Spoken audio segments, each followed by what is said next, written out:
नमस्कार मंडळी. आज आपण करतोय कोवळ्या बांबूची भाजी म्हणजे शिंदाची भाजी करतोय. चवीला अप्रतिम लागते, खूप पौष्टिकही असते. तर चला सुरुवात करूया. तर यासाठी आपल्याला हे जे कोवळा बांबू असतो हा बाजारात असाच म्हणजे साफ करून चिरूनच विकत मिळतो. तो आणल्यावर घरी धुवून घ्यायचा. त्यानंतर त्यामध्ये पुरेसं पाणी घालायचंय. अर्धा 1 तास तरी त्याला पाण्यात ठेवायचं. नंतर हे पाणी फेकून द्यायचंय. त्यामध्ये पुरेसं पाणी घालायचंय आणि कुकरला आपण 3 ते 4 शिट्ट्या तरी काढून घ्यायच्या आहे.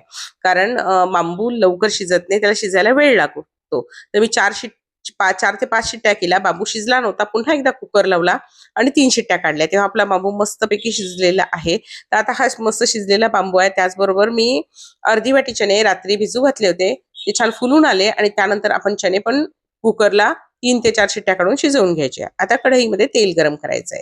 तेल गरम झालं की त्यामध्ये मोहरी घालायची. मोहरी तडतडली की आपण त्यामध्ये घालून घ्यायचा आहे कांदा. या भाजीला ना भरपूर कांदा घालायचा. तर उभा चिरलेला कांदा घातलेला आहे मी आणि कांदा आपल्याला मस्तपैकी नरम होईपर्यंत परतून घ्यायचा आहे.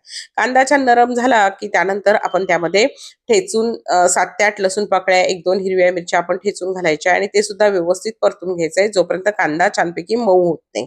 कांदा आपल्याला फार लालसर करायचा नाहीये.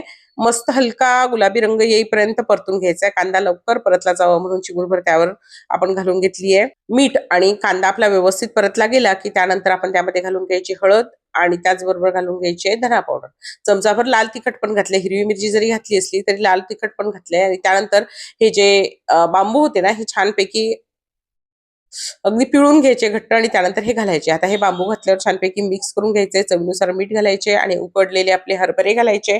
यामुळे ना याची चव खूप छान येते आणि अगदी चिमूटभर गरम मसाला घालायचा. या भाजीला जास्त मसाला घालायची गरज नसते. मस्तपैकी परतून घ्यायचंय आणि त्यानंतर झाकण ठेवायचं आहे आणि या भाजीला 2 ते 3 वाफा काढायच्या आहे. कारण सगळ्या मसाल्यांची चव छान एकत्र होईपर्यंत भाजीला छान चव येत नाही. त्यामुळे आपण मस्तपैकी या भाजीला 3 ते 4 वाफा काढायच्या आहे की मस्त अशी बांबूची भाजी तयार होते. अशी ही बांबूची भाजी तुम्ही सुद्धा नक्की करून बघा.